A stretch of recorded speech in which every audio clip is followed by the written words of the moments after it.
What is going on, ladies and gentlemen? It is your boy Sean Spencer, one half of that dynamic duo that is Let's Talk Football. And welcome to Live with Sean Spencer, where you see what's on my back. You see I'm still wearing it. Holiday season, trying to get a little festive because we have not gotten anything positive. There will be no gifts in Washington, with the exception of the gift of the end of this season. But listen, we're not going to come here and be somber. We're not going to be upset. We actually have a very special occasion on this live with Sean Spencer. I have a special guest that I'm going to bring in, and I'm so excited to bring him in. Really quickly, before we do that, just wanted to tell you, hey, if you like what you see and if you enjoy this conversation, definitely comment. Definitely like, share, subscribe, get in there. If you want to see more of this, definitely hit that notification bell because we will be coming with plenty of good stuff. But listen, without further ado, I got to bring in my guy. I have known this guy for several years. Him and I have both been kind of doing the podcasts and these shows and things of that nature. But I got to tell you, man, what this man has done with his journalism career and how he's working with the WNBA and how he's working with Maryland basketball between the podcast and writing and interviews, everything he's done is truly, truly amazing. So I want you to help me put your hands together for our guy, your guy and mine. You know him, Nathan Snell. What up, Big Nate? What's going on, Sean? How you doing, sir? Oh, I'm always good, my friend. I'm always good. How you been, sir? I've been good. I've been good. Thank you for having me. I appreciate it. Oh, absolutely, absolutely. So glad you can join me on this day. And I mean, listen, we're past Thanksgiving. We are we are coming around the corner towards Thanksgiving, or past Halloween, coming around the corner towards Thanksgiving and Christmas. I mean, how you feeling, man? It's getting a little chilly outside. It's been very windy. I'll tell you that. It doesn't even feel Okay. like Thanksgiving and Christmas are upon us. It feels like time, like the last few months, like the time is just like where's the time gone? So Right. yeah, Right. Oh yeah, crazy. absolutely. I feel the exact same way. It's like, where has the time gone? It's gone by fast unless you're a Washington fan, because then everything has been very slow, Yeah. very slow. And I'm just gonna let Well, that hand keep going because it's if that slow. Keep going. Go ahead. in fairness, you got to give the boys credit today. You do. Do I? Do I? They, Do it, I need to it, give us credit for the for barely hanging with Miami we had two defensive stands. Eh, against Miami? Look, I let's might. get into it. Look, let's get into it. Let's get right into it.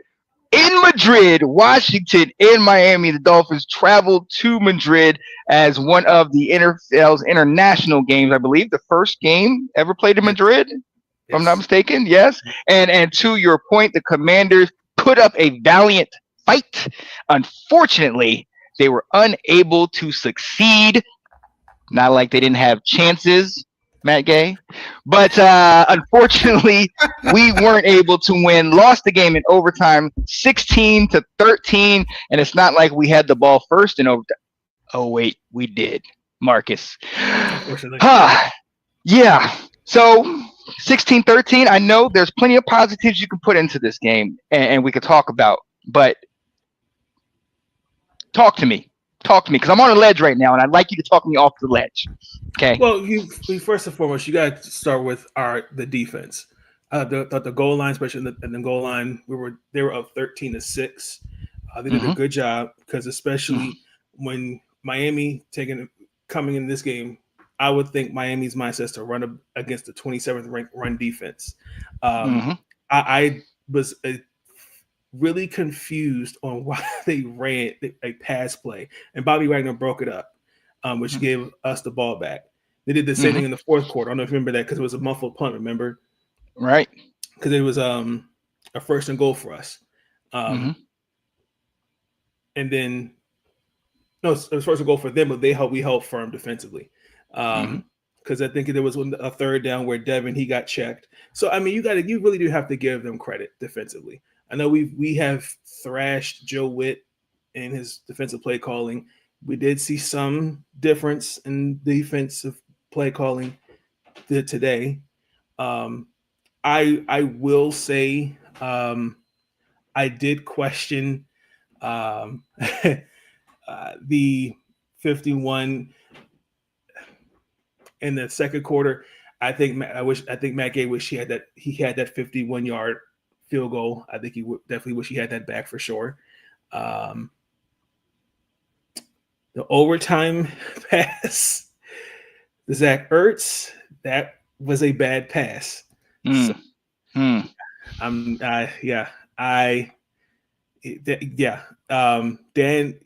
I don't really understand. I'll give you that example. There was several play drives where I questioned, what are we doing with the ball? Like, why are we not letting the clock run? Well, we're letting the clock run instead of long field goals instead of. I don't understand that. We were giving because Matt Gay historically has not made anything from 50 yards or more. So I would have just milked the clock, and Dan Quinn. You're talking about in overtime or in the end of the game? Well, there was several moments throughout the game where I questioned that. Now I would on that last drive. I thought I was fine with what they did. They drove us and put us in position for the game, and look, any other time, this is what you want. You give yourself a chance to win the game. Mm-hmm. Matt Gay, you had a chance. Let's not act like it was short. It was off to the right. Like, look, at the end of the day, when you're 2 of 4, you're 50% kicking, and I get it. The distance might have been an issue, whatever. But this game, especially a game like this that came down to a field goal, that those misses are going to be they're going to be magnified. They're going to be blown up and potentially blown out of proportion. But then we also got to look at this as this isn't the first time this has happened. And maybe that it's on the coaching because we're giving him more opportunities. But if you're kicking at 50%, we're not scoring many points other than that. So you have got to make the kicks, period. I can't that is something you've got to do in this game, especially when we have an opportunity to win the game in regulation. That to me was like, we're putting the game in your hands, buddy. This is why you're in the NFL. I'm kind of pondering, is that the nail in the coffin for him? Like, I would really like us to really find somebody else. I really advocate for us to sign Jake Moody. He's sitting on Chicago's practice squad, and in the 2 games that he started for Santos, he looked good. Sign him. Like Chad Reed, I'll give you an example. Like when Chad Ryland when he was cut from New England, and Arizona signed him for Matt Prater because Prater got hurt. Mm-hmm. He turned it around, and now he's the starting kicker for the Cardinals. Jake Moody struggled in early this part of the year with San Francisco. They cut him, and now look, I'm just saying he's someone I would give a chance to because. I'm very honest with you, buddy, and I love you dearly, but you're on your own on that one because they ran him out of San Francisco, and I understand what he did to us. I was there live when he kicked 4 or 5 field goals, including the game winner, to beat us. And listen, if he has it back mentally, then hey, I'm not opposed to bringing anybody in, but his track record isn't the best. So I don't want to make a lateral move right here. I need to make a move where we're elevating, and if that means we got to wait to get a kicker from college in the coming year, that's fine. I mean, if you ask any of the Washington fans, you included, Will, Anton, everybody, they got to, we need a new kicker. So we've been looking at lists of kickers and things of that nature. But this has been a problem, and right now we can say this has been a problem in the Dan Quinn, Adam Peter regime, because last year, if you remember correctly, we went through 6 kickers? 6 kickers, yes. You know what I mean? The guy that and shout out, we got some people in the comments, Janae talking about some happy day. You guys are gonna lose tomorrow. Don't worry about that. Don't worry about that. All right. when Jesus walked, ain't nobody singing these songs, Janae. So you can keep this stuff over here, okay? Because what happened in Madrid might need to stay in Madrid. All right. But I mean, look, you have to. We always make the joke. NFL stands for not for long. If you cannot do the job that you've been brought in to do, and this is a prime example of that. Matt Gay. My buddy Brandon was talking about he's gonna go. He's been warming up at the high school trying to kick kicks. At that point, hey, give me an opportunity. I will do something better. But I mean, this is all compounded because of the fact that the season has been so bad. But this is one of those where it's just like you have that hope, that glimmer, like we can beat these guys.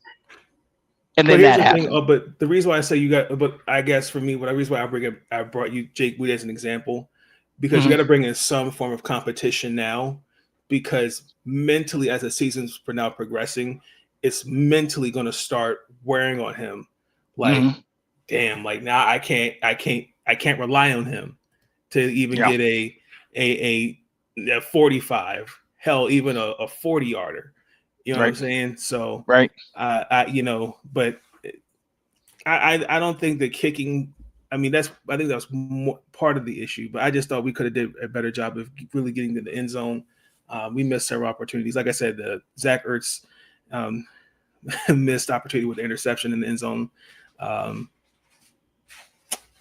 than that, I mean, but I mean, we held Miami under 17 points. So I mean, that's a positive. So and to this, shout out to Ben. He said, I get that the kicking is an issue, but how about getting the ball in the end zone more so you don't have to worry about as much of the kicking game, which would be nice, Ben. And I appreciate the comment. Shout out to Ben, man. He has a number of shows. Have at it. 2-3 Ben Zone. Was it face the heels? Like, he has a number of shows. Great content out there. Definitely follow him. And the only thing I have as an issue with this, Ben, is this would be all good and well if the offense was able to move the ball and consistently, you know what I mean, consistently get us deep in the red zone and things of that nature. But unfortunately, that's right. Unfortunately, that just has not happened. So that's why I am going to right now harp on these kicks, just because this was a winnable game. Miami has been just as bad as us, and on top of that, played what a lot of people look at as their Super Bowl a week ago, beating Buffalo. So you add the jet lag, you add coming over here. I mean, it's not like Tua blew us out of the water. We held him under 200 points or 200 yards. And while A-Chain got over 100 and did great, I mean, we still held Waddle to 3 catches. So we were in this game. Our defense, to your point, Nate, played extremely well, in my opinion. Yeah, I mean, almost had an interception. Right. For all things considering. But you know, there's just the little things you have to do it. And I mean, we can go to that last kick in the game, but like I said, he was 2 of 4. So there's another kick that he missed. That's the difference in the game right now. So I do have one question for you. Okay, so I know Brother Luke is out for the rest of the season due to injury. Just when I was starting to like him. So is Mike and Jalen rotating when it comes to punt return and kick return? Because I believe we had Edmonds in there today. Well, because correct me if I'm wrong, because didn't Mike, when it was less than 4 minutes, he was returning a punt. I don't know what he was thinking. I don't know if he hesitated. He muffled the punt. He sprinted towards the ball. It bounced off of him, and then Miami recovered it. When you put people out there that are not familiar, or at least have not had as many reps in games, these type of things happen. I mean, that's all I can say to that. Because then on the flip side, before this game, we bring up Chase Edmonds, who we had just acquired. We brought him off the practice squad, and he has 4 returns for 93 yards. Right. So that actually was very beneficial for us and giving us better field position. But to your point, you got Jalen Lane, you got Sammer still. They're not confident with who their return returners. Lane has had issue with fumbling. We saw that before. So clearly at that part, we are struggling. We don't know how to replace Luke. For those of you who remember last year before he got hurt, Austin Eckler played Yeah. a little return. Return. Yeah, Yep. right. I remember So that. this season has been a lot of right when we feel like we're getting maybe on track a little bit or feel like we're working it out, somebody gets hurt. Yep. Somebody jumps offside. Somebody is a false start. There's penalties. There's injuries. There's interceptions. It's just one after the other, another. and It's like we take it 2 steps forward and we take another like 5 back. Yeah. right. And it's truly frustrating. Shout out to Brian Robinson of the Crew Roundtable. He said, with 6 weeks left in the season and knowing that there's no chance for the playoffs, would the Commanders just stick with Mariota as cornerback, knowing that there is no point to start Daniels for any reason? And with the situation with Dan Quinn and his decisions, do you consider him on the hot seat a little bit? Let me start with the first part, Nate, and I'll let you answer this right after I do this real quick. If right now, from the reports I've heard, we have 7 games left. I've heard that Daniels, even if he gets healthy, would not get back until I believe we have like 2 or 3 games left. Even if we make some kind of miraculous turnaround, which was supposed to start today, but we got the bye week, so we'll see what works there. Even if we make that miraculous turnaround, I'm somebody that's always been interested in playing the long game. I don't want 1 or 2 years of success. I want a 10-year run of constant dominance and things like that, which means you need to get him healthy. This season, and you're hearing it from me right now, is a wash. There is nothing that we can do right now. Even if we run the table and there's nothing that we can do. So in my opinion, there's no point in bringing him back unless you just want him to get the reps. But what's the point of getting the reps if we don't have any of our other players back? Because we don't know if Terry's going to come back this season.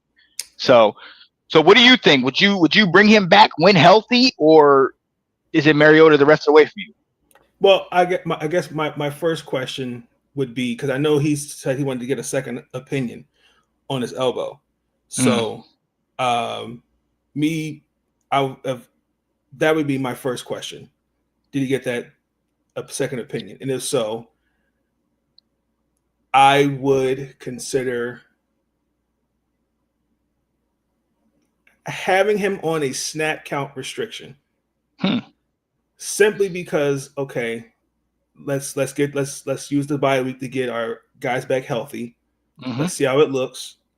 And if it doesn't go the way we go, okay, that was a good try. I'll try for next year. But at this point, we're 3-8. I don't really see like what we're really. Why would I put him back out there when he's already dealt with several injuries this year? Right. That doesn't make any sense. So I don't want to risk further injury with the kid. So no. And it's just, and I hate to even say it, but and everybody's going to get on me about this, but it sounds like RG3. It sounds like we're trying to rush him back here. No, in the way that if we bring him back this season, with this season being a complete wash, it just seems like, what are we doing? Why are we trying to bring him back? What purpose is that serving?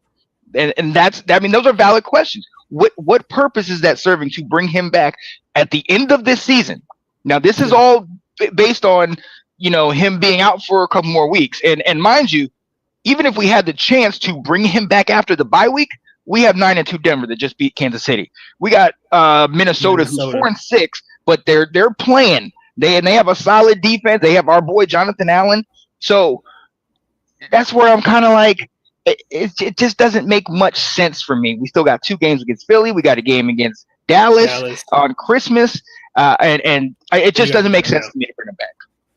And then on top of that too, like, you gotta think about the recovery from a dislocated elbow, which I'm not saying is strenuous, but I'm not taking that chance. I don't want to take it. And now on the flip side to this, and this is where I'll come to you first, and then we'll get off this subject. Brian asked about Dan Quinn. You and I have been very vocal about, kind of where the blame gets placed. A lot of this, I think, falls on Dan Quinn as far as the coaching, but then again, you and I have also talked about a lot of this falls on the roster management, and that's Adam Peters. So, is Dan Quinn on the hot seat, or is this a situation where a lot of people need to be held accountable? And we'll reevaluate things at the end of the season. I'm of the mindset where we just need to reevaluate everything after the season. Hmm. I did not expect Marshall Letmore to be off for the year. I didn't expect Hmm. Terry to get hurt. I didn't expect Debo to be hurt. I didn't expect Austin Eckler to be hurt. I didn't expect injuries and inconsistencies across the board. Right. I didn't expect Jaden to get hurt. You know what I'm saying? Like, sure, were there some inconsistencies in coaching? Yes, but realistically, like this roster construction wise, no. So we really need to we take a step back. We really need to reevaluate everything after the season. So I don't think it's fair to put a guy on the high seat after last year. Everybody embraced and said, "Oh, that's the guy I want in my locker room," Hmm. and because of injuries and all the other stuff, now he's on the hot seat when dealing with the injury and a defense with multiple injuries. Hmm.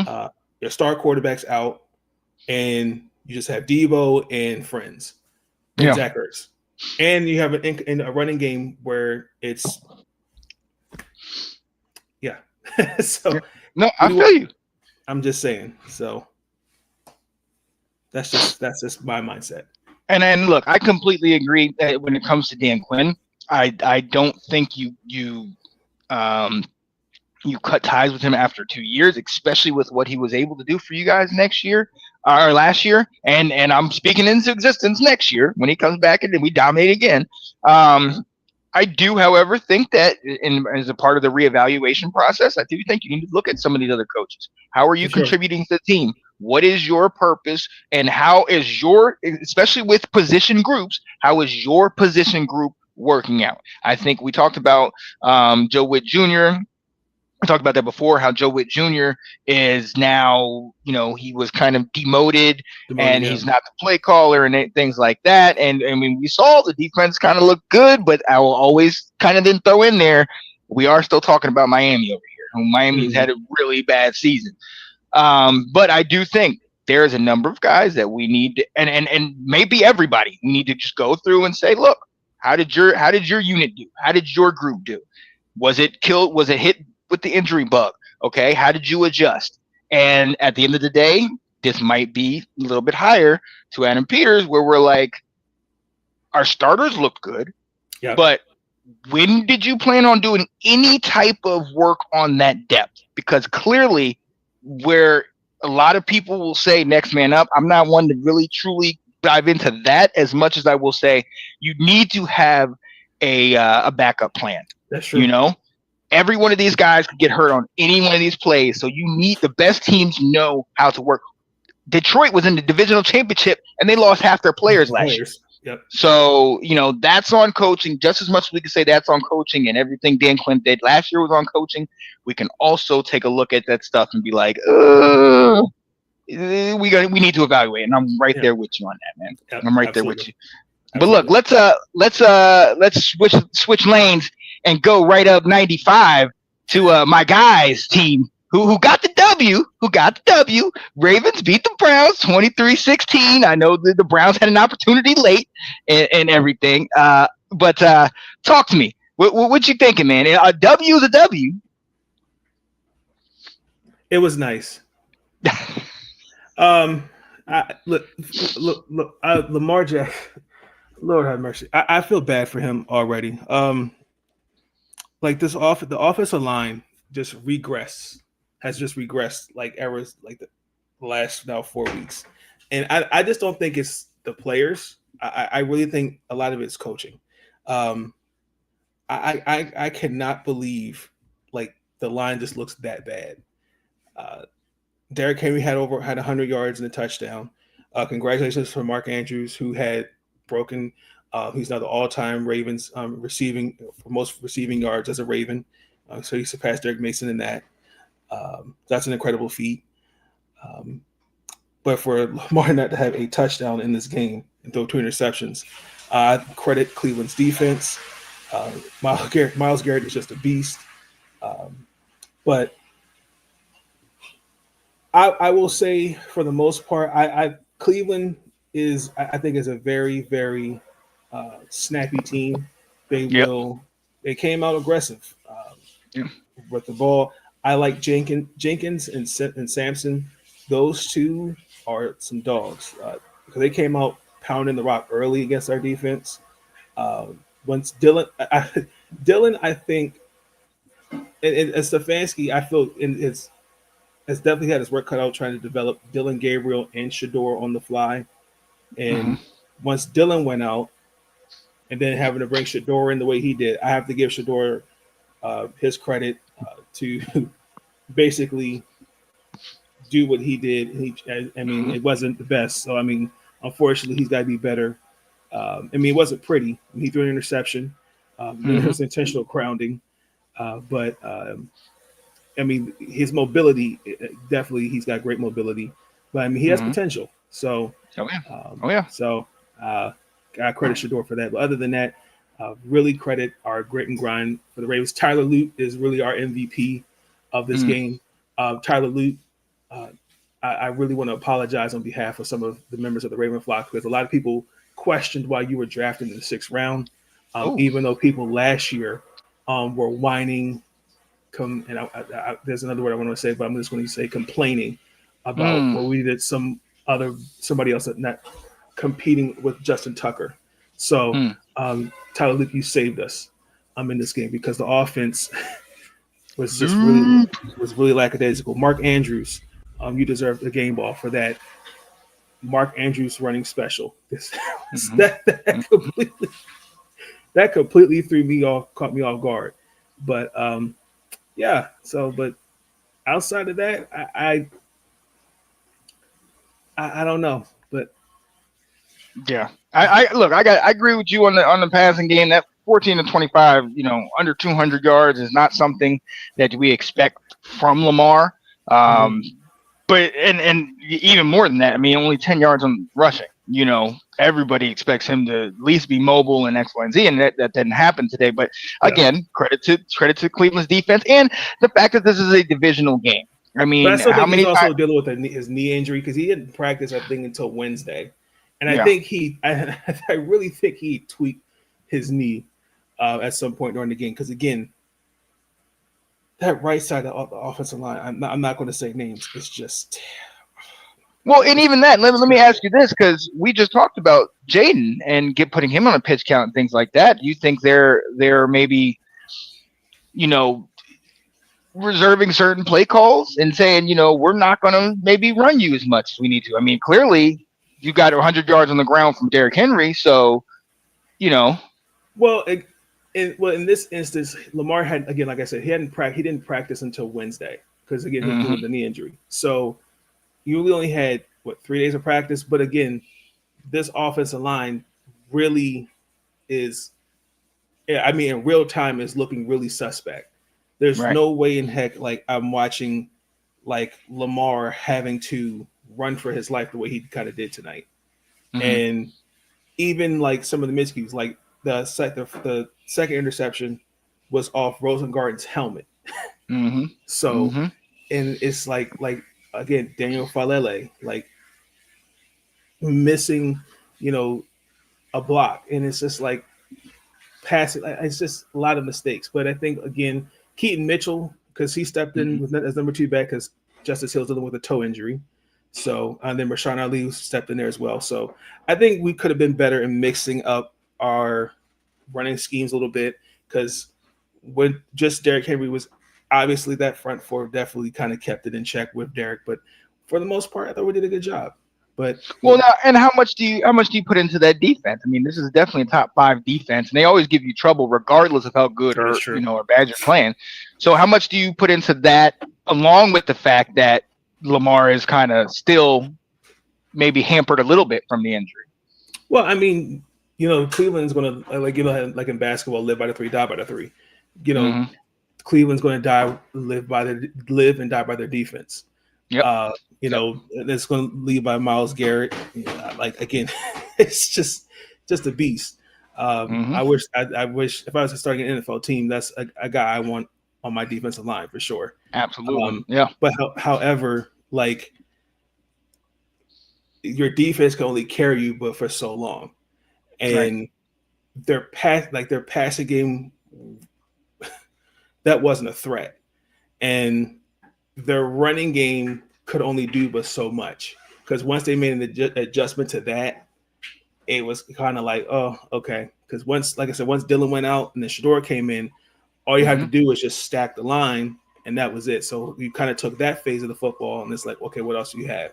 So, yeah. Oh, yeah. And then look, at the end of the day, I'm only going to have a little bit of sympathy for you in this back and forth, because since the bye week, you're 4-0. You haven't lost a game. And look, I understand how you are, because you're like, look, I'm expecting playoffs, divisional championship, and we need to make it to that next level. I get it. Now, my expectations, unfortunately, are a little bit lower. So when I look at you guys, I'm just like, look what y'all are doing. That's what we should be doing. My expectations went from here to here. Yeah. But so one could argue that we have about the same amount of injuries. Yes, that is true. I mean, our QB got hurt. Now, you guys still got Henry, but Keaton Mitchell's coming off an injury. You haven't had all your wideouts all throughout the season. You just got Ricard back. You know what I mean? And you guys have still figured out a way to turn things around. With us, you shouldn't have to make a trade and then use the trade and then say, well, that trade, since the trade, these stats, because you've played again, like the Bills, the Browns. Let me not. Next subject, please. Well, I mean, look, at the end of the day, that's where we're going next, is where, you're midway through the season. I know you don't like it and you think it's a wash at 5-5, but I'll always sit there and be like, what are you talking about? But I understand what your expectations are coming into each season. So you're 5-5, you're one game behind Pittsburgh. Pittsburgh, if I'm not mistaken, did Aaron Rodgers break a finger? I heard he. I know it was his wrist or his hand, something like that. Yeah. So regardless, he's injured. We'll see how that actually impacts the team. They did get the win today, but I do think. I mean, look, 5-5, everything's in front of you. It's almost a clean slate. I mean, what do you? How do you feel midway through, and how far do you feel like you guys can go? Well, we have the Jets next week. I'm not overly concerned about that, but I feel like that's a trap game. Then we got Cincinnati. After that, then we have Pittsburgh, Cincy again. That's when Joey Ice, Joey B wants to make his return. And then we have New England, Green Bay, and then Pittsburgh. Ooh. Realistically, I 10-7, somewhere in there. Okay. Playoffs. Yeah, but I think, but the AFC North is going to come down like the last 2 weeks. But it's going to be Pittsburgh or Baltimore. Someone's going to win the division. It's going to be the Pittsburgh or Baltimore, because the way both teams have been playing, like Pittsburgh had to win today. They needed that win, but or else you guys would have been tied, if I'm not mistaken, right? Yes. But I mean, but again, it was against old man Flacco, so it's okay. I understand. A win's a win. Now, yeah, exactly, and as a win is foreign to me. That you might as well be speaking another language, because I don't know what those are. This is what, 6 now in a row that we've lost. Yes, it has been ugly. And look, Brian, and shout out to him. He said great show. Thanks for talking about it. But he was talking about the head coach, and his main question goes back to, obviously, the game against Seattle. We're down 38-7. Yes. The game is over, and we left Jaden in the game. Clearly, he gets hurt. So everybody is saying, hey, the game was a wash. There's no reason to keep him in there. Dan Quinn's got to be on the hot seat for that. Me, and I've said this before. I've talked to you about this. Injury is going to happen regardless. It's going to happen whenever it's going to happen. I'm more concerned that Jaden has still, after year 2, still has yet to learn how to slide, because if he slides on that play, we're not talking about this whole thing.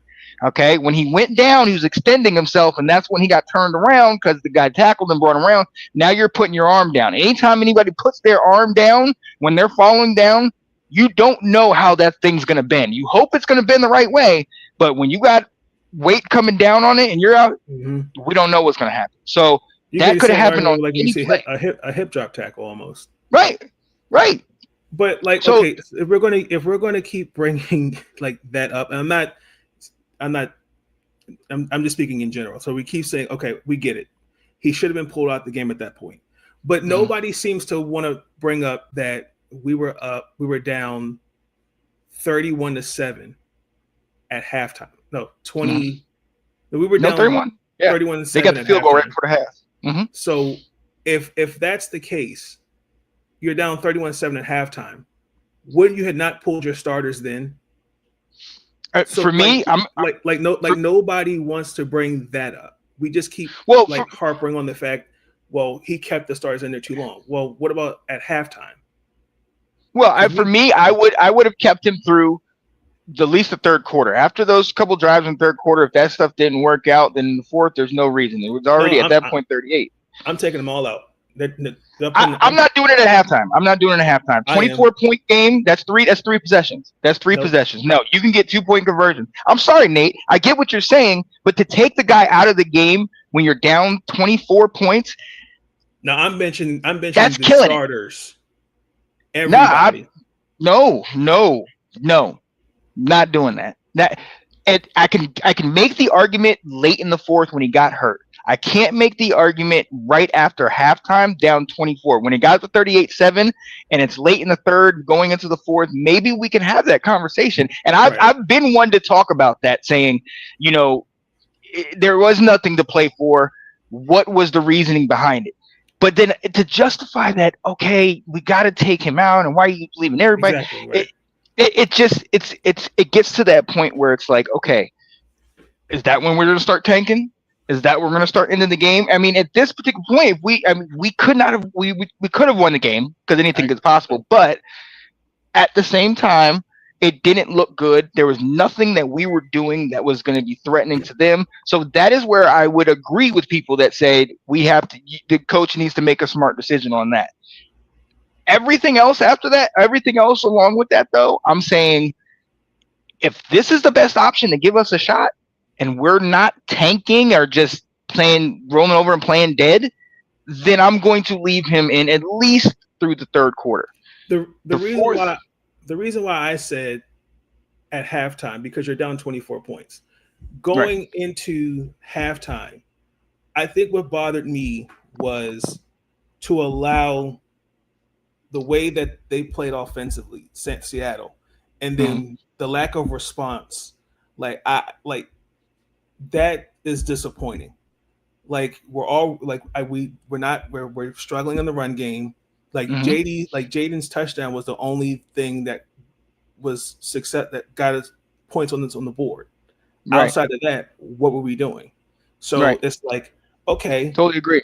Nobody seems to want to wake up. So I'm gonna put somebody else out there that wants to win, and that means that's just me. So now that last part I got to disagree with you, because I don't think we can question the want to win, and I don't think Mariota provides us an opportunity to win more than what Jaden would. But I'm going to say this to you, and I know you'll understand this because this is your school.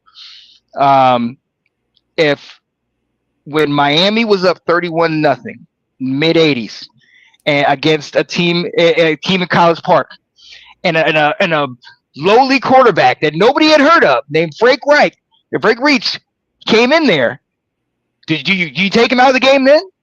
Well, obviously hindsight's 2020, and he comes back with the greatest comeback in Maryland history.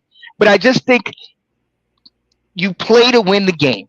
Okay, shout out to Herm, and he gave us the best opportunity to win the game. All right. My main issue with this whole thing is I don't want us to get down on him, get down on the coach for the injury, and not Yes, get down on the player for making a decision of make his. Yeah, right. because at this point, especially coming into the pros, we already know like most players, especially not just quarterbacks. This is any player, whether wide receiver, offensive line. There's going to be skills that they're going to lack thereof.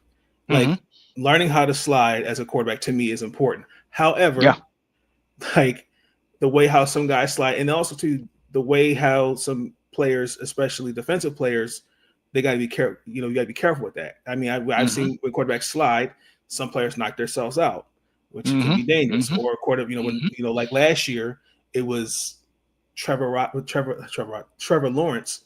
Hmm. He is out of the season, and because the way he's sliding and he's defenseless, but Yeah. you have to Now, learn to protect yourself. But add context, because Al Al Shazier. Shaziz, yeah, Shazier, he definitely came with that missile right Yeah, down at him. yeah, but So still, and that's what Ingram dealt with him on that. But yeah, but I'm saying but I'm just saying like that's something that to me like that's something at this point they JD should has know. to learn, and They should know. even there's other quarterbacks in the league. I won't say names that need to learn how to slide, but I mean Yeah. you like it's great you want to extend the play and you want to make a play for your team, but Mm. discretion is the better part of valor. You know, It like is.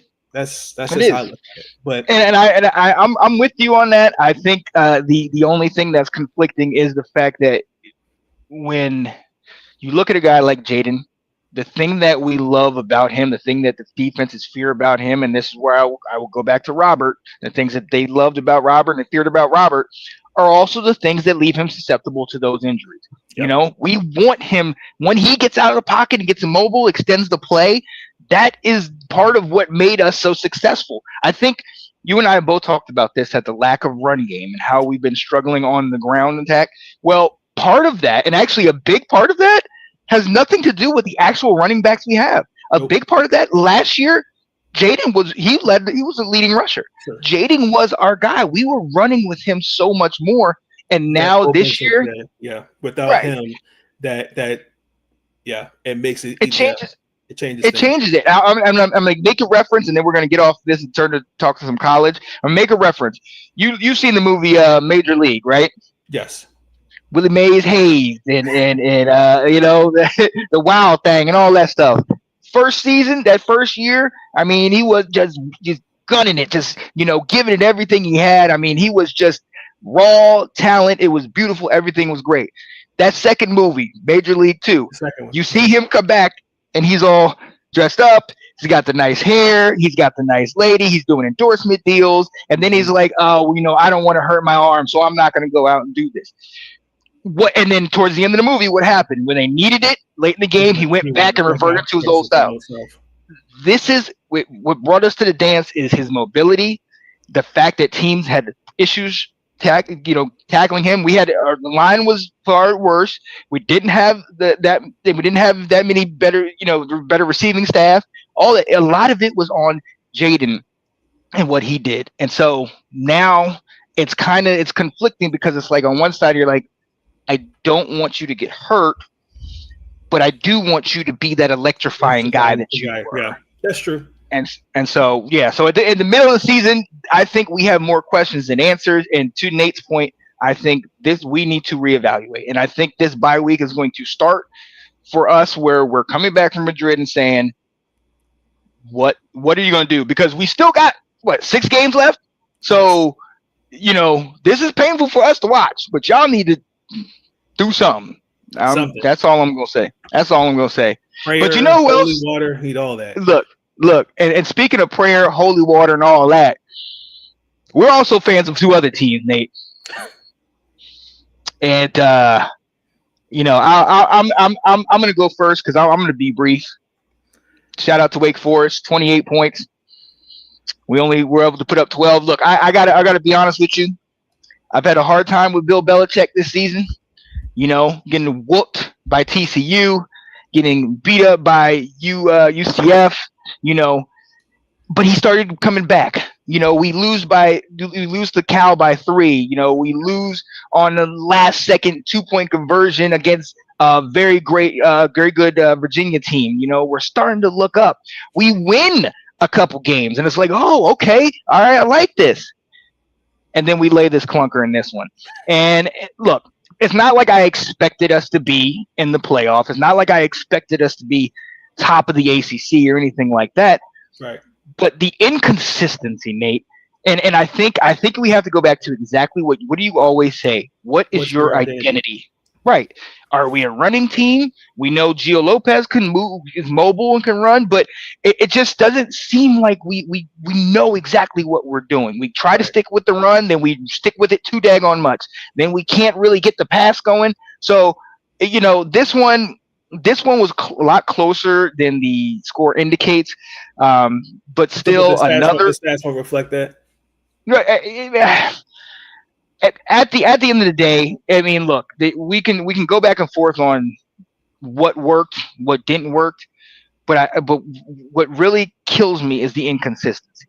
Okay, it's like you really don't know what team you're going to get week to week, and I get it. 70 new players, you know, new coach, we're doing all this. Who knows what's going to happen in the following season?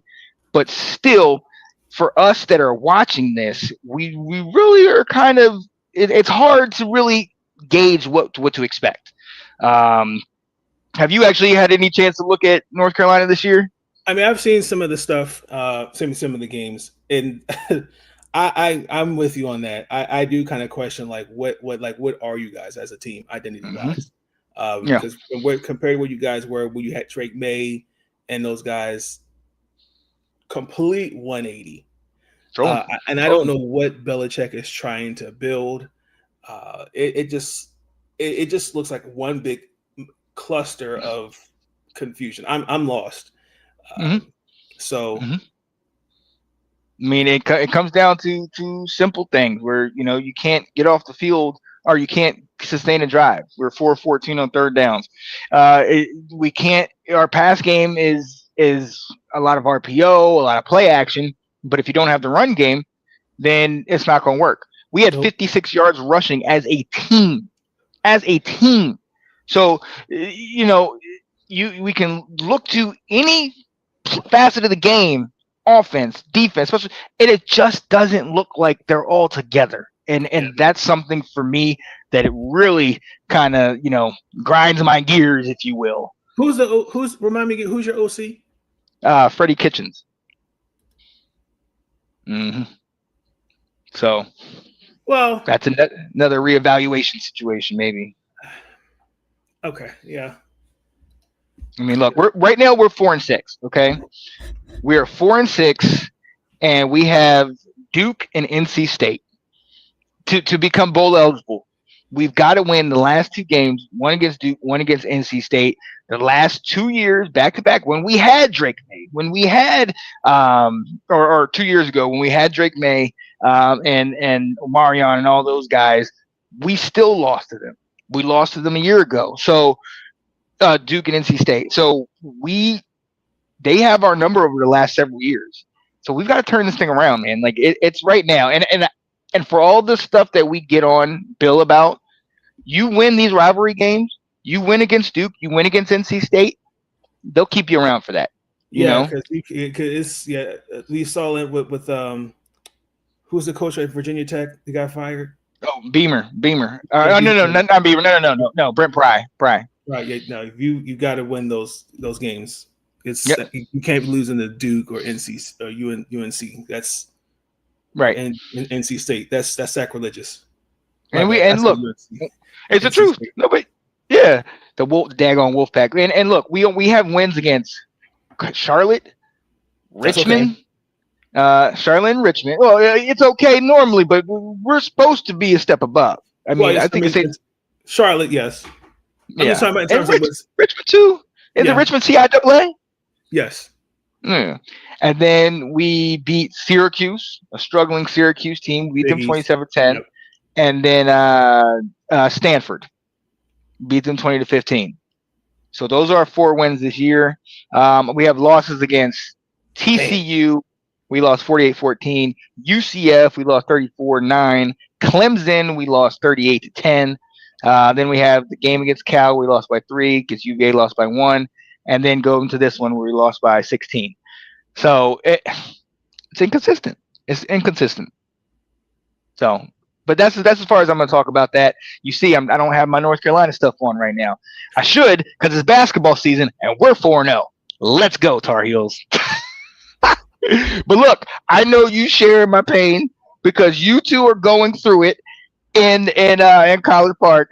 Maryland losing to Illinois 24-6. Talk to me, man. Where's your head at, man? Well, it's our 6th straight loss. I ain't gonna lie. Yesterday, I woke up before going to work. Woke up feeling great. I said, you know what? I think they're gonna do it. I even called you the night before. I said, I think they're gonna do it because Illinois has the worst passing defense. But I'm sitting there going like, okay, they're on the road. Okay, you're away from College Park. Maybe something will get it going.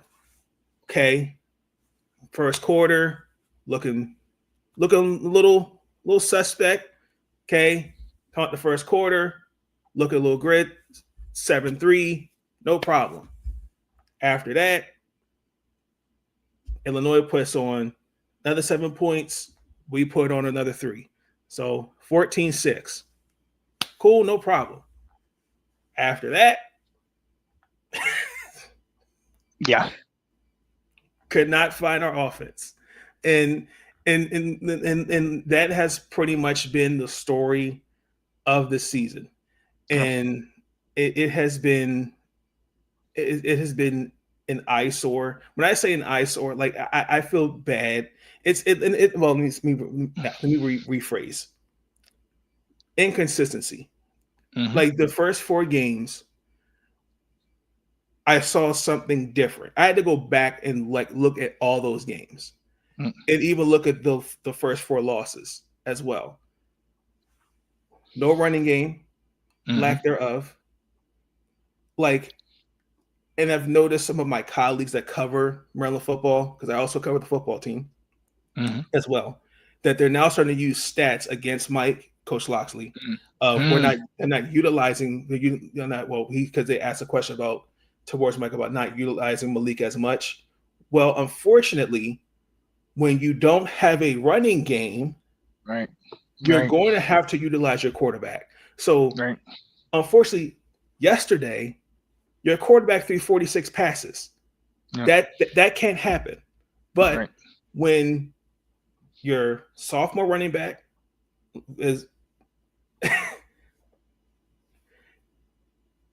when your running game is literally nowhere to be found, a sophomore like Nolan Ray especially, I thought would have really taken a step forward this year. I really haven't seen that. Now I think he's more of a passing down running back, in my opinion. Deshaun Williams has seen some has had flashes. Iverson Howard, I think, has been good, but it's just not consistent. And then I'm looking at the playmakers like Fleming, Webb, Knotts. Like I'm legitimately like, why are we not making plays for Malik? Offensive line has gotten better. Like, this defense has gotten better. They lead the league. They lead the nation with 17 interceptions. I didn't know that. And it doesn't make any sense. Like, this defense is already dealing with injuries. So it's like they can only do with so much. So when you're not helping out your defense, when you're not helping your defense as an offense, they can only bend but so long to the point where they're going to break. And we've seen that. Like, and again, I think go ahead. I was saying that I think I think to your point, I mean, it's as simple as complementary football. You're talking about if your defense can't help the offense, but your defense couldn't get off the field because you gave up over 200 yards on the ground.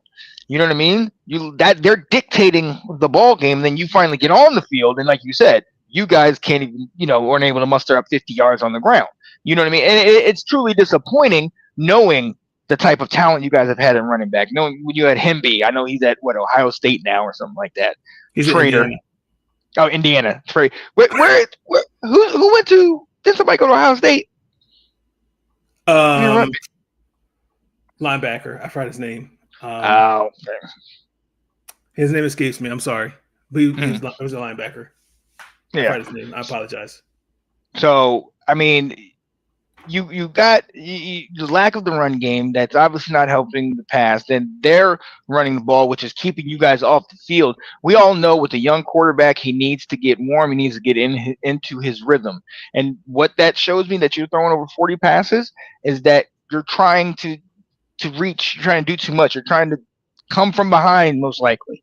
And the game wasn't over at half. It was 14-6 at the half. Yes. Like, you know what I mean? Like you defense didn't do terrible, but your offense needed to help out much more than it did, and that was frustrating. That was because I didn't expect this. I didn't expect this at all.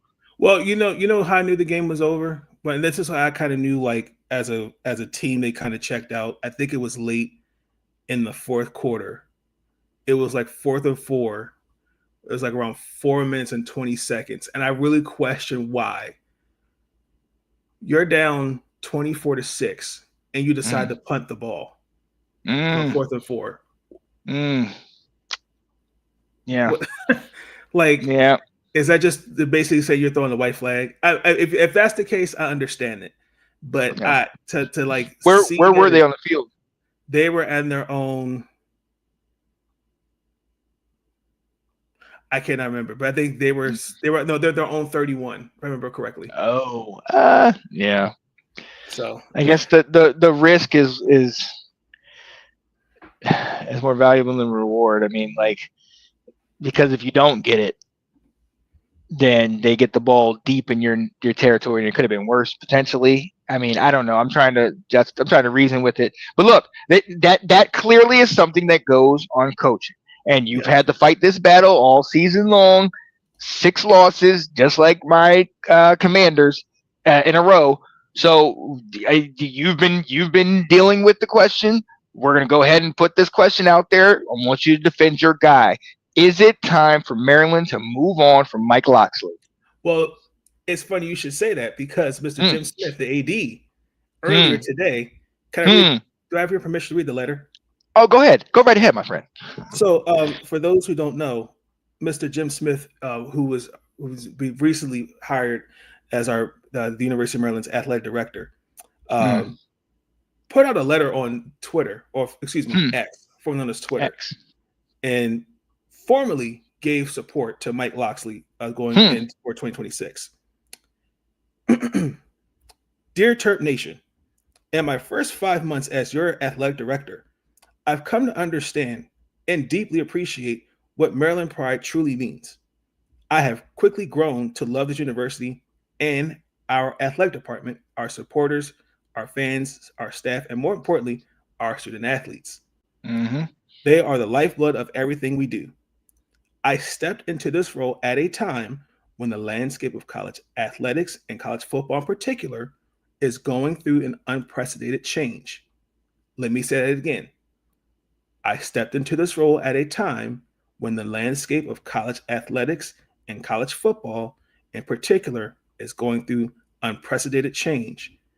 Over just the last 2 years, the expectations, requirements, and competitive realities of the Big Ten shifted dramatically.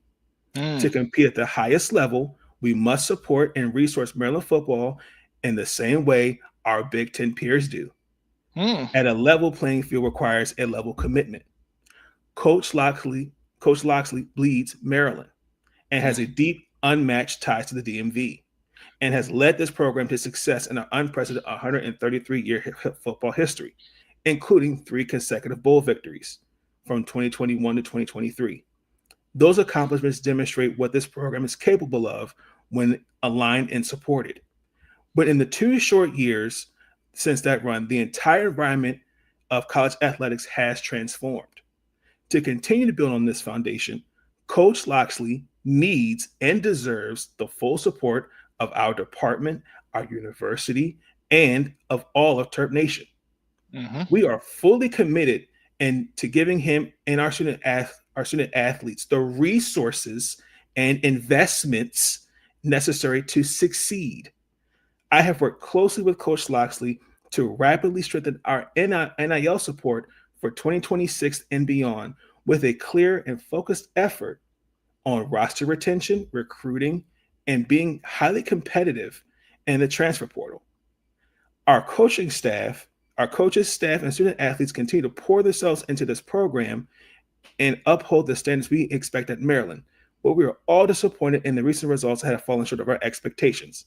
Coach Loxley believes deeply in the potential of this team, and I share both of his beliefs in the team and his frustration with our record. Through every challenge, our players have competed with heart, resilience, and pride, and they have earned the respect of all Terp Nation. Our goals remain clear: build a program that competes for Big Ten championships and earn a place in college football playoffs. Achieving those goals require consistency, commitment, and alignment at every level. With the support of President Pines, University of Maryland Athletics is committed to making the necessary investment in our football program to position to achieve those goals. At the conclusion of the season, Coach Loxley, Senior Deputy Athletic Director Diane Sabu, and I review every aspect of our football program to make sure we are focused on getting the right type of resources in the right place to build a successful program in the new era of college football. I am confident that we have the right foundation in place and the enhanced resources that position us to compete at a higher level in 2026, and a coach who can truly own the DMV. Every decision we've made reflects our beliefs in this program's potential and its leadership. We are fully committed to getting this right, and we are making you proud of our football program. Thank you for your loyalty, your passion, and unrelating Maryland pride. And I also get to say this. Y'all do not get to come on here and skate and make Mike the way how the last few years have looked without understanding the context. Before even Damon Evans became athletic director, we could go back to Kevin Anderson. When we came into the Big Ten, we had to cut several programs. We were in debt. Okay. Damon Evans didn't make it better. Kevin Willard had to go in front of cameras basically and say, in order for me to be successful, I need resources here. Maryland doesn't have that. And what did people do? Well, if you want to leave to go to Villanova, go ahead and leave. The same thing you're seeing here. So why do we have an issue that our athletic director, who 5 months ago everybody embraced, now all of a sudden has done a complete 180 and has made public enemy number one, when me, who's covered Maryland women's basketball games, who's seen the lack of, I'm not saying this has happened at every game, but fan support is not consistent. It could be better in terms of promotion, all those things. Like if you look at Indiana, okay, well, Indiana's 11-0 for a reason. Why? Because of investment, resources that you need to make your program better. I just can't. In order for your program to be better, you need all the resources you can get. And I feel like people don't see it like that. It's easy just to say, well, look at his record. Okay, yeah, his record is disappointing. Yeah, he has the same amount of wins as Rutgers in terms of wins in the Big Ten. Well, look at the competition. I mean, we're no match for some of these schools, because competitive wise, we don't have the NIL resources. Recruiting wise, we could be definitely better. But look at the previous coaches, and look at how, since being in the Big Ten, resource wise, money wise, we're behind. The Maryland men's women's basketball team literally is the last school. Maryland's the last school to get a basketball facility in the Big Ten. Nice facility, but it's the last school to get one. Think about that for a second. No, now what do you say to people? Because I mean, obviously, you mentioned Indiana, and we're talking about coaching. What do you say to people that since you brought up Indiana's name? What do you say to people that talk about Coach Signetti? He comes from JMU. He coached a couple years there, had success, and came to Indiana. And in 2 years, he's had immense, I mean, great success over there. Is that a are they is Signetti a little bit better as a head coach, or is this because I mean I don't know personally, but when I look at Indiana football, I would assume that are they neck and neck, or I mean is Indiana that much more funded I, than I will Maryland in football?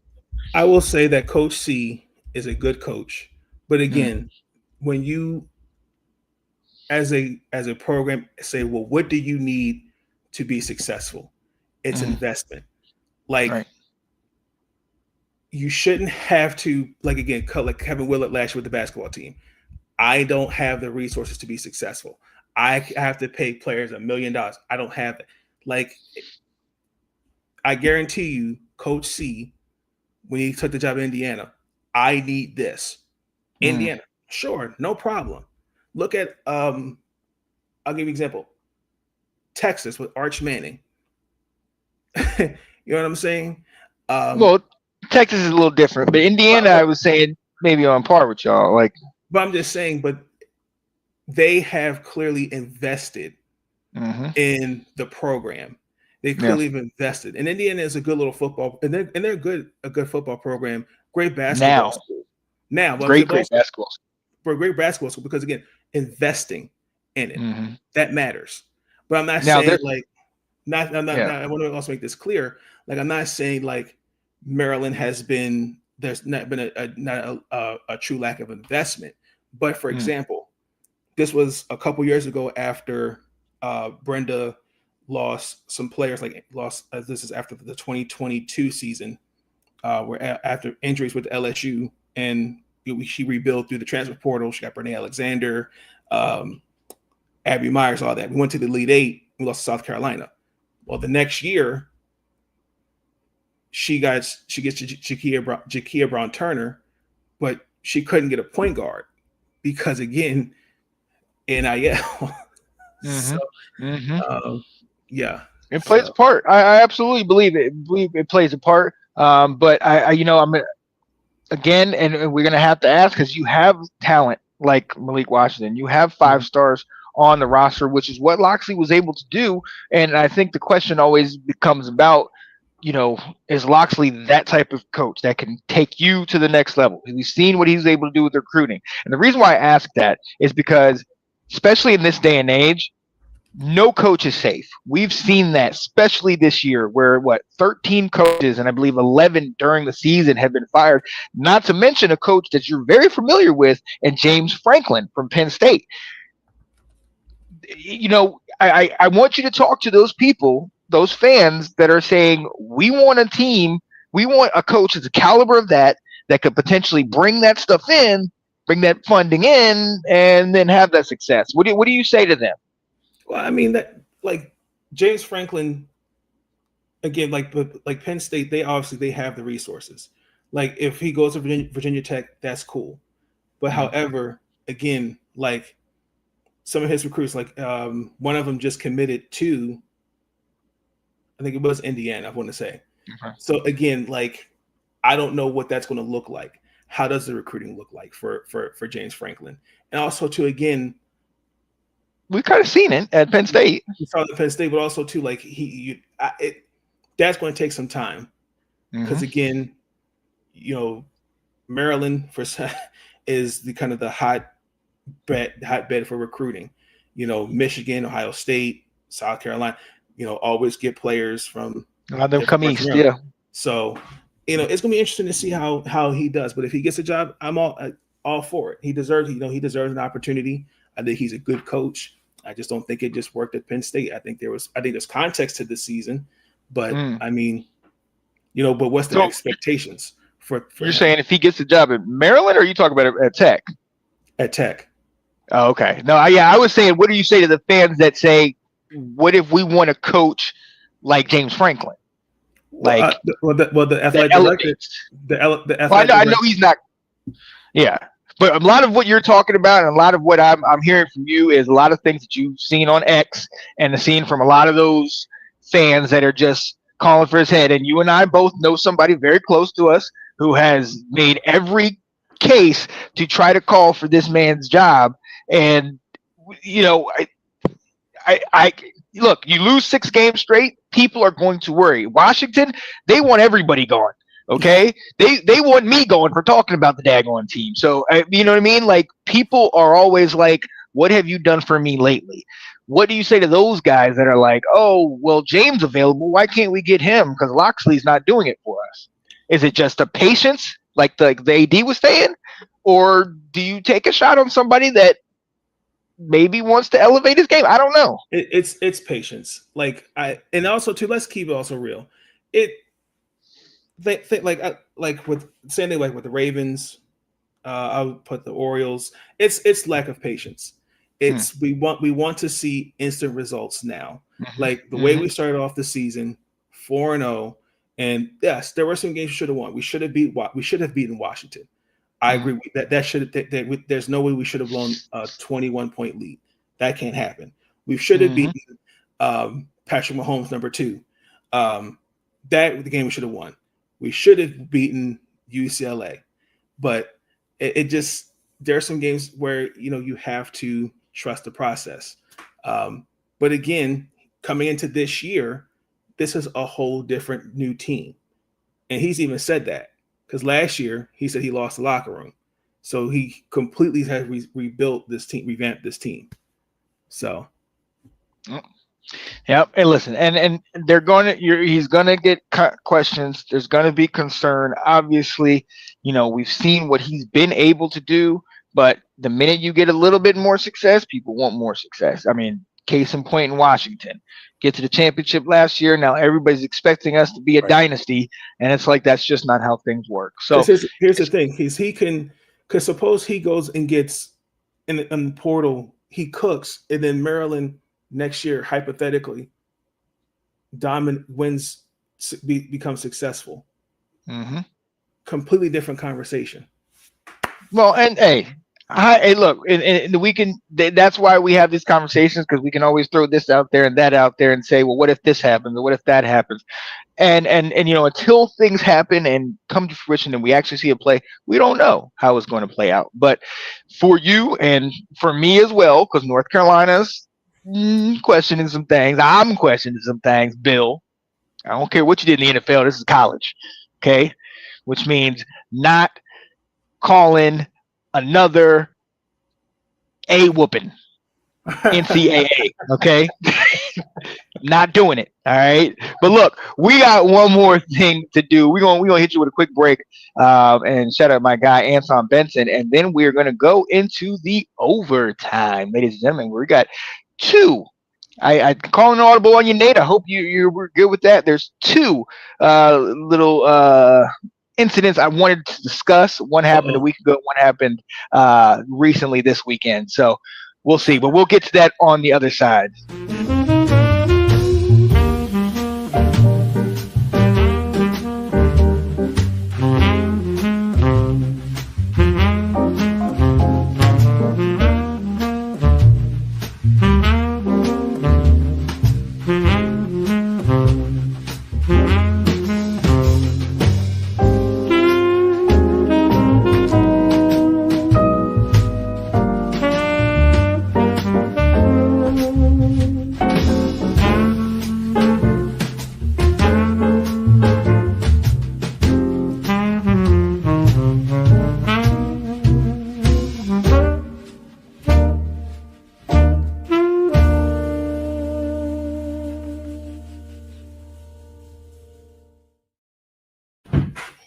Yeah, buddy. That is my guy, Anton Benton of Awesome Artisans. You can find him on Instagram, awesome_artisans.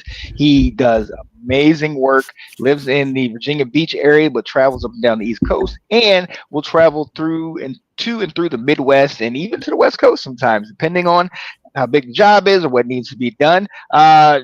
Did some work in your neck of the woods. Yes, sir. If I'm not mistaken. That was pretty cool. When I actually, got a chance to talk to him while I was at your Graduation. graduation, Yeah, that's right. college Yes. graduation. So that was definitely a momentous event, my guy. For those of you that don't know, ladies and gentlemen, I have the utmost and absolute pleasure of having a special guest on here, Nathan Snell, host of Big Nate Sports Talk on one Nathan Snell on YouTube. You can find him on X. And I'm going to give you an opportunity at the end of the show to talk about your shows, what's coming next, and everything like that. But before we go, we have to get into the overtime, ladies and gentlemen, which, if you've seen our show, it's one last thought, it's going for two, it's the last little down and dirty, whatever it is, where we get a little chance to just talk about maybe some of the events and things that have happened. And the first thing I want to do, we mentioned this, we wanted to do it a week ago, but we were just able to get together now. In the Grambling State and Bethune-Cookman game a week ago, I think it was 23-16. I think it was before halftime, maybe. Yes. Big brawl ends up breaking out mid-game. Punches are flying, helmets are flying, people are getting thrown over benches. I mean, it is just ugly. Things that they don't look good. And I wanted to bring this to you because we've seen fights. Okay, we've seen fights in and predominantly white schools. We've seen fights in HBCUs. We've seen fights in Little League, college, NFL. We've seen this type of stuff, and it never looks good. But to me, the optics of this in an HBCU game, especially now we're getting a lot more attention, it kind of rubs me the wrong way, Nate. What are your thoughts about what happened? And after we discuss that, I'll kind of show what the coach said after the game. Oh, I mean, for me, I look at it as number one. It's a rivalry between these two. But I mean, you could say that for any other team, right? Right. Like there's always going to be some trash talking. There's always going to be someone that's going to say something that's going to rub somebody the wrong way. Do I think that it got a little carried away? Yes, because somebody could have gotten hurt. Thank God nobody got hurt. But I do think that number one, I do think that I'll give you an example, right? In the game today, it was the Steelers and the Bengals. There was some fisticuffs. That's going to happen. And the Ravens and the Browns, same thing. Rival. That's going to happen. And sure, could the coaches have done a better job of breaking it up sooner? Yes, but the optics don't look good. But could we not make the same argument for other sport leagues, that college, the pros? Because I mean, this stuff like this, it's nothing new, even in high school. So, I mean, both schools handed out suspensions and fines. So, I mean, I'm not going to make it. For me, looking back on it, like, I'm not like going to go extreme and go and saying that's a bad look on the schools. And at the end of the day, if you got to understand, football is 60 minutes of grit, grind, passion. You're going to be frustrated, and especially when you're on the road and you getting trash talked, all those different things like that. Because especially, somebody says something to you the wrong way, and you got some teammates on the sideline or on the field. Yeah, it can go one way or another way. So that's just how I see it. I understand. Respectfully, as far as the optics are concerned, I disagree. And the reason being, and a lot of people are going to kind of pump their brakes when I say this, but it's an HBCU. And notoriously, HBCUs have been less broadcast, less publicized, less funded. Obviously, since when the integration of college ball, all of those guys, a lot of those main stars, a lot of Hall of Famers left the HBCU schools that they can only get into because of the color of their skin. They left because they were getting poached, I'll say. Other people might say recruited, but I say they're getting poached by the the predominantly white schools and everything like that. So they were taken out, and we lose funding and all this stuff. Recently, over the last several years, because of a lot of top tier hires, Deion Sanders, Deshaun Jackson, Michael Vick, Vic, Charlie Ward, I think is over at FAMU. Like Deshaun Foster before he got fired to UCLA. Right, like with a lot of these, but especially with HBCUs, with a lot of these high,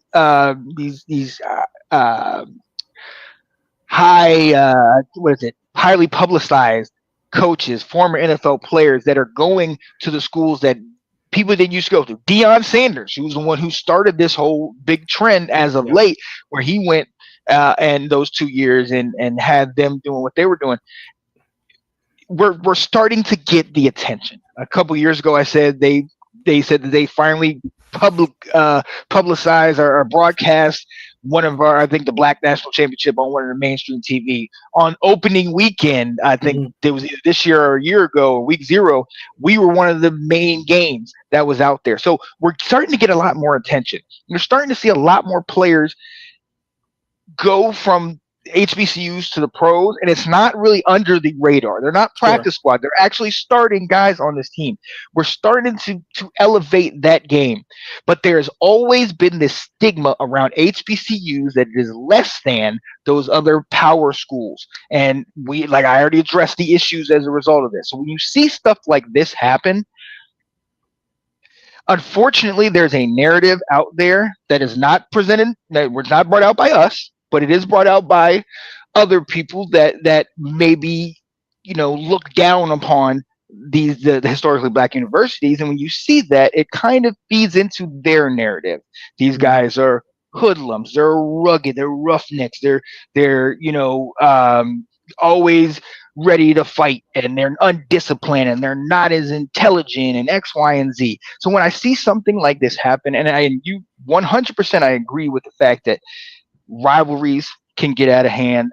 I agree with the fact, especially in the day and age of social media, where you got guys probably going back and forth chirping on social media all week and on lives and all this stuff. All that stuff can get out of hand. For me, this situation, it's borderline embarrassing.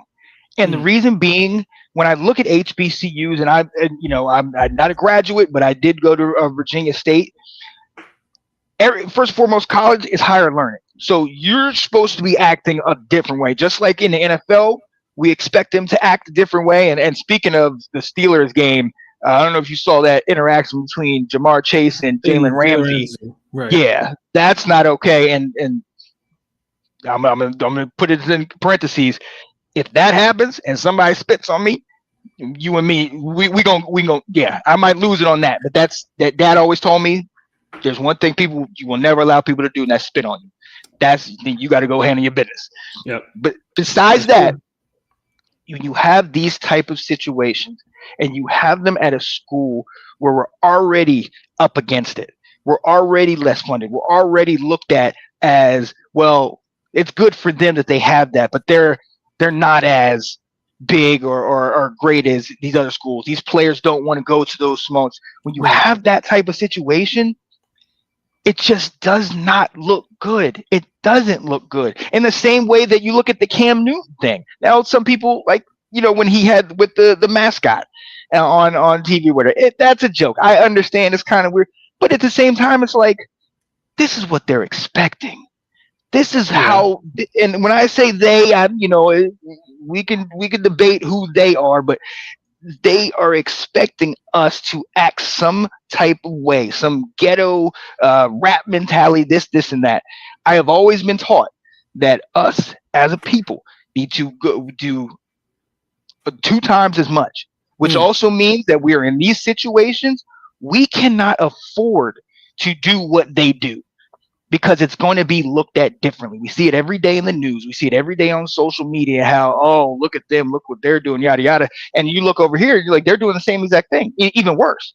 But when we do it, I mean, I don't need to talk about Obama in the tan suit. You know what I mean? Right. So it always looks different with us. So when you have a situation like this, and I know it happens a lot, and I know this is, it really could be overlooked, I really feel like we got to do better. We got to Yeah. do better, especially now that there's more eyes on us, because all they're waiting for is that opportunity to say, "See, I told you. See that? You don't want to go to that school. Look at them. They're all gangsters. They're all this. They're all that." And that's the problem I have. That is the problem I have. But look, you talked to me about this when we talked about it before.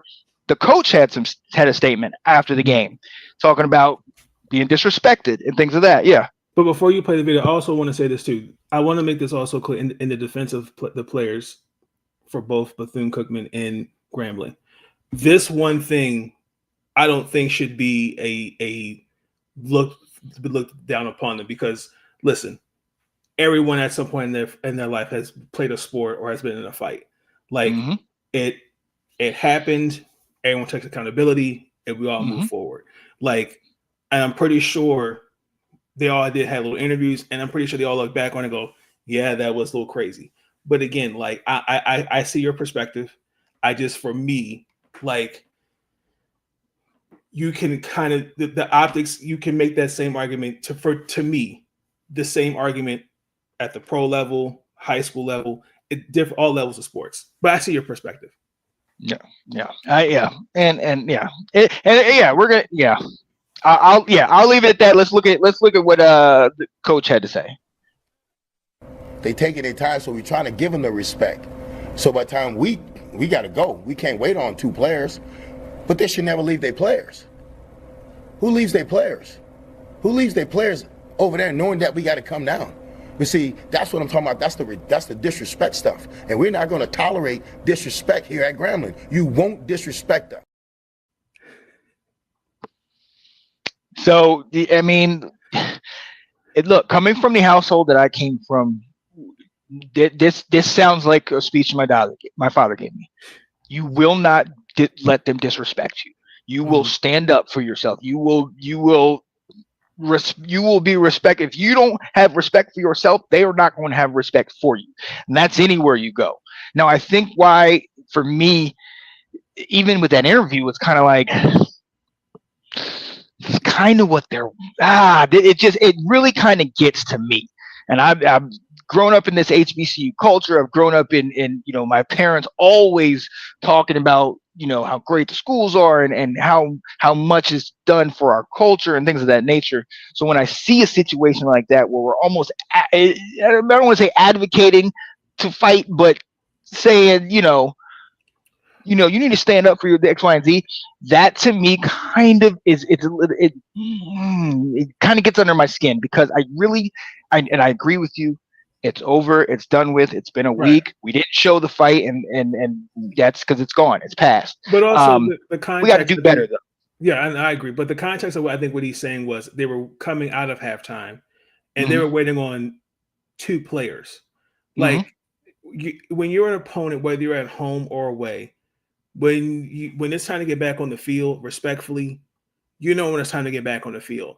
Now, Yeah. if you're getting taped or you being seen by one of the trainers, okay, that's fine. But if you're just lollygagging, that is kind of little, that's not cool. That's an unwritten rule. Like, okay, we need to get back on the field. Right. Now, again, I kind of understand what he was saying. However, Mm-hmm. I do think, again, in this context, what he's saying to me, again, this is after the game. Okay, right after the game, where emotions are high. Mm-hmm. Mm-hmm. He's fired up, and again, um, like, of course you're going to say something, because again, when you're that when emotions are up, you're going to say things that are going to be like X, Y, Z, like he said. But I think if I'm not mistaken, I think that, like, following Monday or Tuesday, I think the school asked him to apologize on behalf of the football team and correct himself, if I remember correctly. So, I mean, I get what he was trying to say, because it does Mm-hmm. look bad. It does look bad on you as an opponent when we have to wait on you for two guys, because, like, Mm-hmm.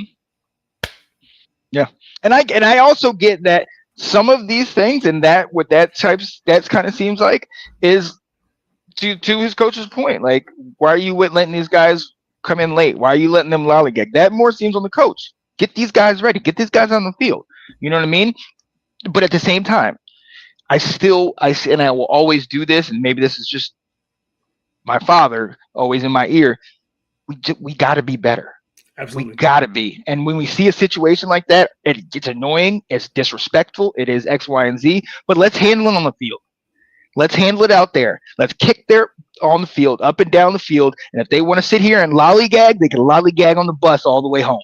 Mm-hmm. You know, and that's me. I also coach, so it was one of those situations where I would personally go out in the field and separate and take my guys and sit them out because we just have to be better. We got to be better. And speaking of having to be better, there was an incident this weekend that happened in college football, and a lot of great games were going, but one of the better games was South Carolina versus Texas A&M. And for those of you who have followed both teams throughout the season, this should not have been what we expected. In the first half, South Carolina was running away with things, up 27-3. Now, unfortunately, the true South Carolina stood up in the second half and totally got dominated and ended up losing the game 31-30. But on the touchdown in the first half, that made it 27-3. Nick Harbor gets his big 80-yard touchdown run, and he's running, kind of pulls up, looks like he pulls a hammy, and it's kind of going into the tunnel. And his teammates were helping him out, trying to turn around, they get out of the tunnel. And a little an officer that was back there, well, you judge. Let's see what he did.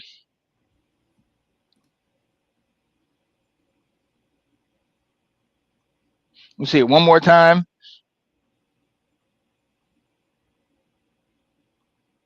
Play that one more time for me. Uh-huh.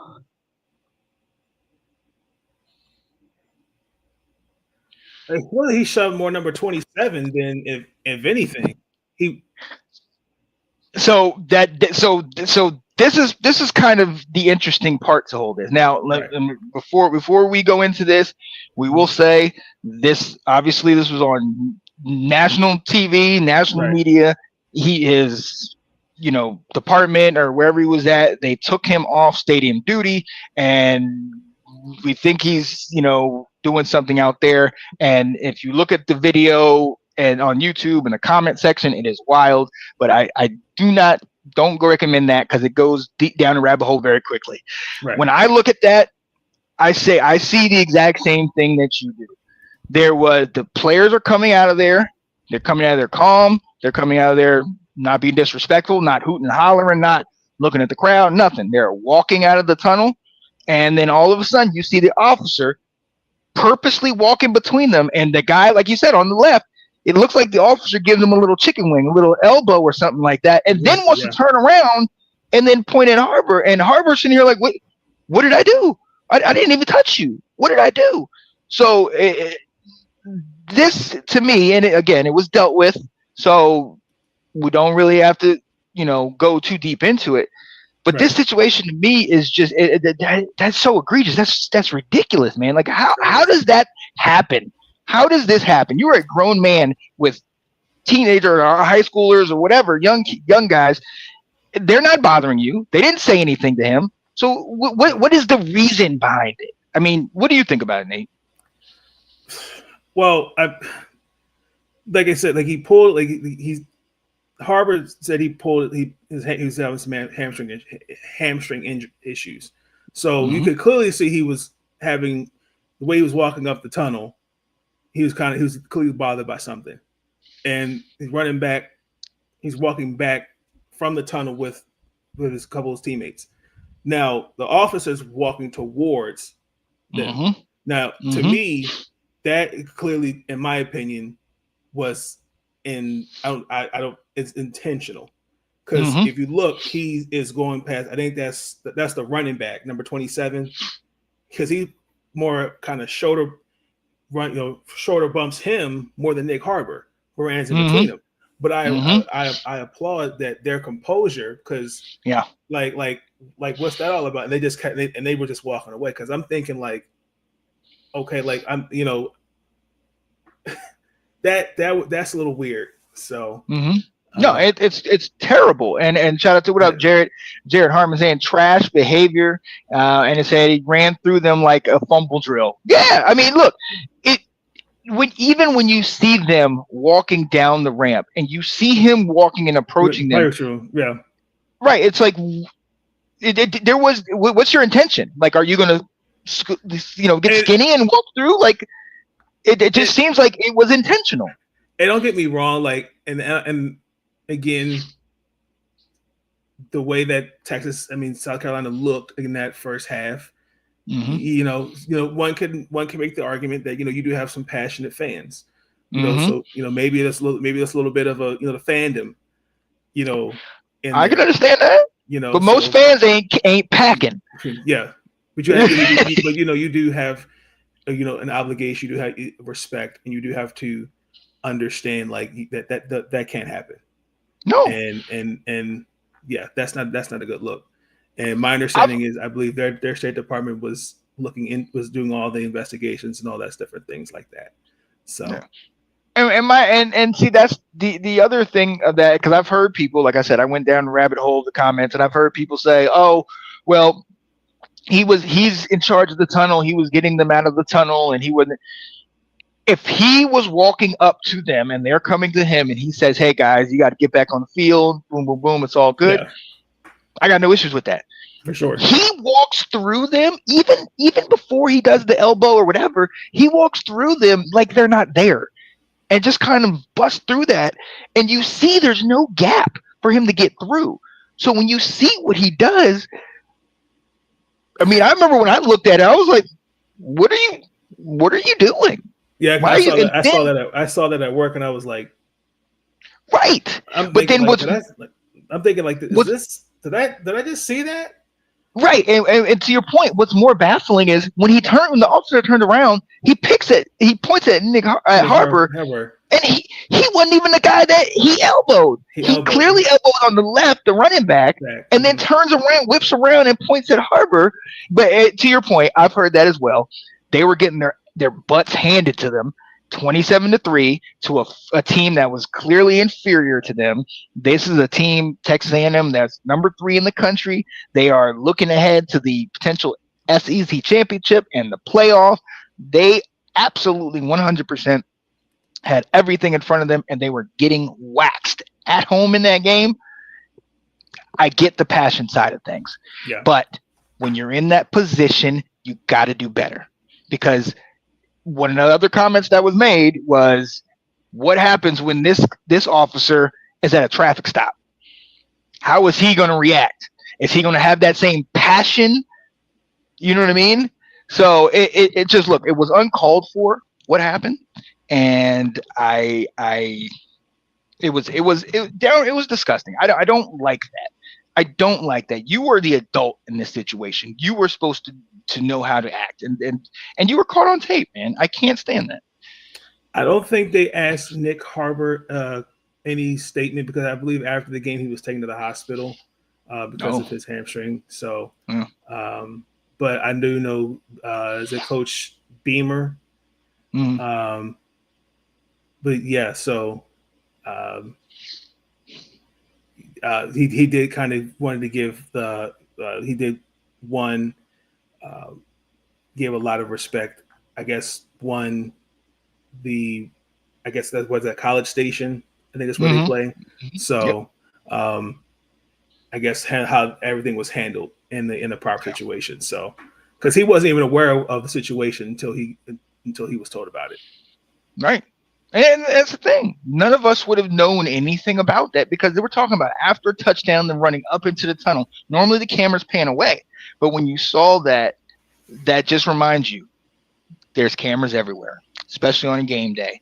But to the point, it was dealt with immediately. It was handled. It was dealt with. No further incidents, and they kept it moving. So, to your point and to Coach Beamer's point about not only his department but also the university and how they handled that situation, and I applaud them. And as we saw, if those of you that watched the second half, the football team handled the situation their own and made my buddy Will just little bit sour, a little bit sour. If anything, I think that's when Coach Beamer went home to take a nap because I think that's what made him frustrated.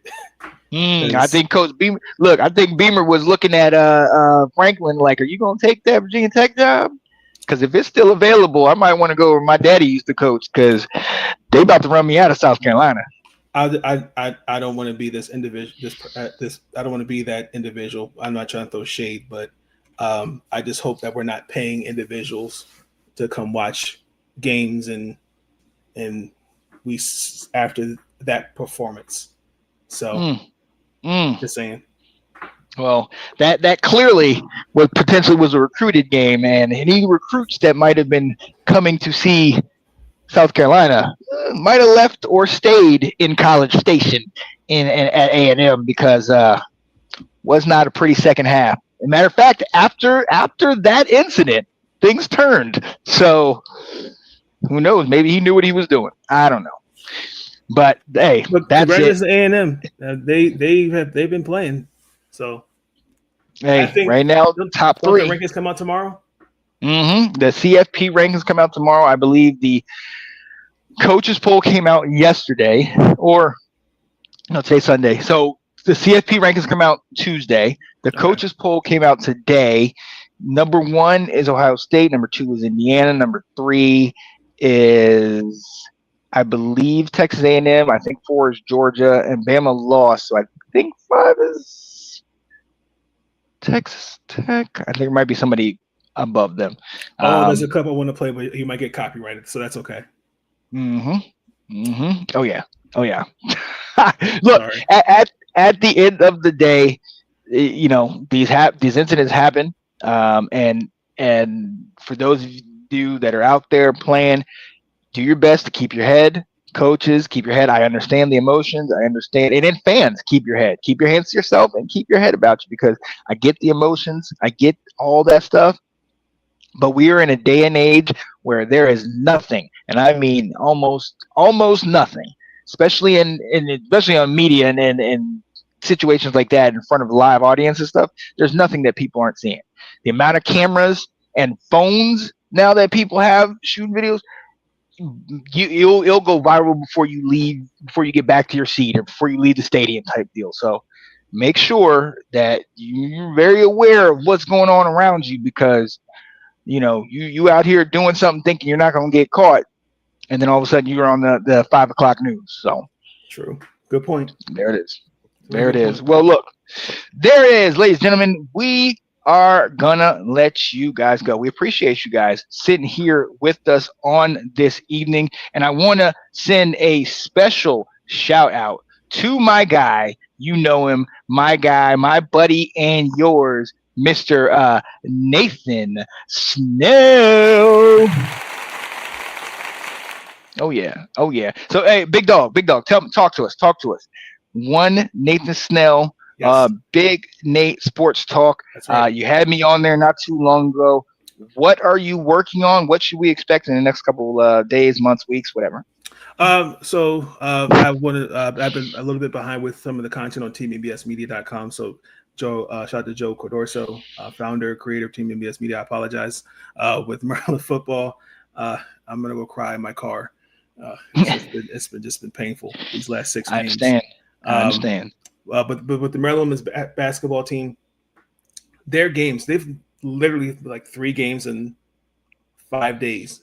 So their schedule has been something. They won today. They beat Princeton. It was a good game. So this week, just recapping the win, the loss, football team losing to Illinois, the win for the women against Princeton. The men's basketball team, I'm going to do recaps for them on the podcast. I really really quick want to send my thoughts and prayers to Farrell Payne. He suffered an injury in the win against Marquette. More than likely, I think he is done for the year. So I just want to send my prayers out for him. I also want to send out my thoughts and prayers to Leah Bartelme. She's out for the year. She tore her ACL. So that's been something for our Maryland sports. It's been interesting. It's been rough. But also recapping the Commanders and the Ravens. So check those out as well. But outside of that, it's we're doing really good on the podcast, and I appreciate the support. We're on the road to 1K, so I was hoping I could get it this year, but 2026, I'm hoping we could get there. So, Oh yeah, definitely keep grinding, because it's gonna take a while. It took me 4 years. I think 4 years, and I'm working with 10, 12, 13 other people. You're doing this stuff yourself. So again, we got to give a round of applause to my guy and Nathan Snell, definitely joining us, and look, doing great stuff. Always love having you on the show. And until next time, my friend, we will definitely get together again. Hey, check us out. Let's talk football tomorrow. Let's talk football. The roundtable, I believe, Tuesday or Wednesday this week. College football update, maybe this Tuesday. I think it's going to be this Tuesday because we're going to talk about the new CFP rankings, and we're going to debut something that those of you that are still here, you get to see it right now. Our buddy Will Kramer, we got a little nickname for him.